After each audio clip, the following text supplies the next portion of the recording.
আসিয়ার ঘটনার প্রধান আসামি হিটু শেখ এখন কারাগারে। কারাগার থেকে সব সময় কান্নায় ভেঙে পড়ছেন তিনি বলছেন, আমি অনুতপ্ত, আমি ভুল করেছি, আমাকে ক্ষমা করে দিন। কারাগারের ভেতর থেকে তিনি কান্না করতে করতে তিনি আরো কি বলছিলেন বা এগুলো তথ্যই আমি কিভাবে পেলাম, এগুলা ভিডিওতে আজকে জানানো হবে, তাই পুরো ভিডিওটা দেখতে থাকুন। সেই সাথে আপনি যদি আমাদের চ্যানেলে নতুন দর্শক হয়ে থাকেন তাহলে অবশ্যই চ্যানেলটি সাবস্ক্রাইব করে নিন। আসিয়ার ঘটনায় আসামিরা এখন কোথায়, কিভাবে আছে, এমন প্রশ্ন অনেকেই করে থাকে। আদালতে হিটু শেখ কিন্তু স্বীকারোক্তি দিয়েই বলেছিলেন, আসিয়ার প্রতি অন্যায়ে শুধুমাত্র আমি জড়িত, আর এই অন্যায়ের কারণে যে শাস্তি আমাকে দেবেন আমি মাথা পেতে নেব। তবে এই দিক দিয়ে সূত্রের বরাত দিয়ে জানা গেছে, শুধু জেলের মধ্যে বসে থেকে শুধু হাউমাউ করে কান্না করে। সে যে ভুল করেছে, যে অন্যায় করেছে, তার মধ্যে এখন বিবেক জাগ্রত হয়েছে। তাই সে যাকে দেখছে তার কাছেই ক্ষমা চাচ্ছে, বলছে আমার ভুল হয়েছে, আমি সত্যিই অন্যায় করেছি,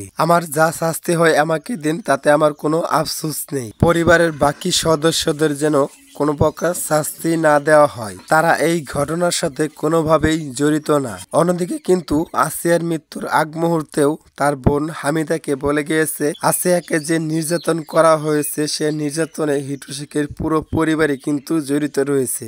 আর এমনটি কিন্তু আসিয়া মৃত্যুর আগ মুহূর্তেও বলে গিয়েছে। এদিকে মানুষ বলছে, মানুষ ভুল করলে কিন্তু ক্ষমা পায়, কিন্তু হিটু শেখ যে ভুল করেছে তার কোনোভাবেই ক্ষমা নেই, তার ডিরেক্ট সাজা হবে, তাও আবার মৃত্যুদণ্ড। আবার অনেকেই বলছে হিটু যে কান্না করতেছে তা আমরা বিশ্বাস করি না, হিটুর অন্যায়ের জন্য তার মৃত্যুদণ্ড হওয়া উচিত। আবার অনেকেই বলছে ভুল মানুষই করে, কিন্তু হিটু শেখ যে ভুল করেছে এটা ভুল নয়, এটা জানোয়ারের কাজ, যেটার জন্য আরো যে ভবিষ্যতে মহিলাদের জীবন নষ্ট হবে না এটা কোনো নিশ্চয়তা নেই। এভাবে যেন বিভিন্ন ধরনের কথা বলা হচ্ছে হিটু শেখকে নিয়ে। ভিউয়ার্স, আপনি কিভাবে দেখছেন এই হিটু শেখকে? জেলের মধ্যে বসে বসে এখন আবেগে কান্নায় ভেঙে পড়ছেন হিটু শেখ। এ বিষয় নিয়ে আপনার মূল্যবান মতামত অবশ্যই কমেন্ট বক্সে জানিয়ে দিবেন কমেন্ট করে। আমার সাথে ওইরকম করেছে, আমি মারা কইছি, মারা কেউ বিশ্বাস করিনি।